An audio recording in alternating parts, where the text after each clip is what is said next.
Olha, então, para você entender, quando a gente fala de células caliciformes, a gente está falando de uma célula que ela tem um formato específico, ou seja, ela tem um formato de cálice. Ela vai ser mais ou menos assim. Primeira coisa para lembrar, é uma célula produtora de muco, então ela é toda branquinha, né?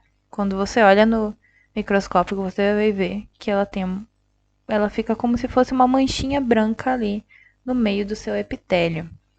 E aí o que é que acontece? É por que eu digo que essa célula ela sempre vai estar junto de tecido ou epitélio cilíndrico. Por quê? Porque ela precisa de um suporte. Da minha função do meu epitélio é justamente dar suporte, dar estrutura. Então, ao redor dela, eu vou precisar de um epitélio que a apoie. Se eu tenho aqui do lado um epitélio pavimentoso, que seria assim, o que vai acontecer? Essa minha célula que está aqui, essa minha caliciforme, minha glândula caliciforme, pode ser chamada de glândula também, porque é a nossa única glândula unicelular. Ela pode chegar e ela pode, tipo, cair, vamos supor assim, cair aqui pro lado. Então, o meu epitélio pavimentoso, ele não é o suficiente para dar suporte estrutural para ela. Da mesma forma que se eu tiver uma célula aqui cúbica,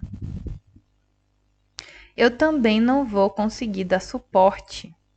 E lembre que todas elas estão apoiadas na nossa membrana basal. Membrana basal.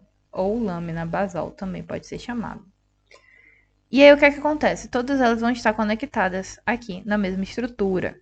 Então, se eu tenho, ela é uma especialização do meu epitélio, e eu tenho apenas uma camada dela, uma célula caliciforme, eu não vou poder ter mais de uma camada aqui do lado de outra célula. Por exemplo, botar aqui no lugar duas células cúbicas para dar suporte para ela. Eu não posso fazer isso. Eu não posso botar 10 células planas para dar suporte para ela.